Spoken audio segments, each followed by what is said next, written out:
ಕಾವೇರಿ ಜಲಾನಯನ ಪ್ರದೇಶದಲ್ಲಿ ವರ್ಷಧಾರೆ ಭರ್ಜರಿಯಾಗಿ ಆಗ್ತಾ ಇದೆ. ಕೊಡಗಲ್ಲಿ ಮಳೆ ಬಂತು ಅಂತಂದರೆ ಸಹಜವಾಗಿಯೇ ಅದು ಕಾವೇರಿ ನದಿಗೆ ನೀರು ಜಾಸ್ತಿ ಬರ್ತಾ ಇದೆ.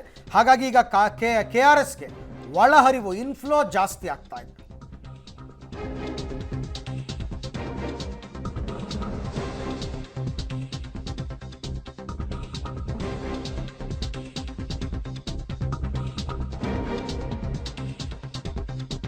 ಕಾವೇರಿ ಜಲಾನಯನ ಪ್ರದೇಶದಲ್ಲಿ ವರ್ಷಧಾರೆಯಿಂದಾಗಿ ಮತ್ತಷ್ಟು ಹೆಚ್ಚಾಗ್ತಾ ಇದೆ KRSನ ಒಳಹರಿವು.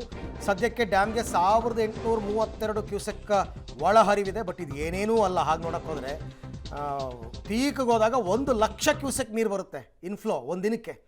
ಈಗ 1832.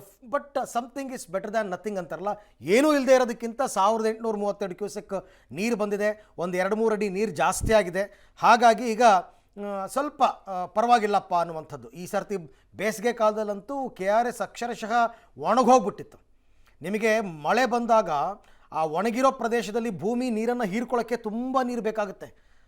ಬ್ಯಾಕ್ ವಾಟರ್ನಲ್ಲಿ ಅದೆಲ್ಲ ಹೀರ್ಕೊಂಡು ಆಮೇಲೆ ನೀರು ಹರ್ಕೊಂಡು ಡ್ಯಾಮಿಗೆ ಬರಬೇಕು.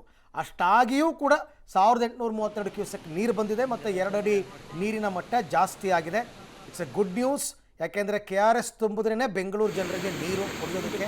ಬೆಂಗಳೂರಿನವ್ರಿಗೆ ಅಂತಲೇ ಅಲ್ಲ, KRS ತುಂಬಿದ್ರೆ ಮೈಸೂರಿಗೆ ನೀರು, KRS ತುಂಬಿದ್ರೆ ಮಂಡ್ಯಕ್ಕೆ ನೀರು, KRS ತುಂಬಿದ್ರೆ ಬೆಂಗಳೂರಿಗೆ ನೀರು. ಕಳೆದ ವರ್ಷ ಅಂತೂ ನೀರಿಲ್ಲದೇ ನಾವು ವಿಪರೀತ ಒದ್ದಾಡ್ಬಿಟ್ಟಿದ್ವಿ. ಬೇಸಿಗೆ ಕಾಲದಲ್ಲಿ ಕುಡಿಯೋದಕ್ಕೂ ಹನಿ ಹನಿ ನೀರಿಗೂ ತತ್ವಾರ ಆಗಿತ್ತು.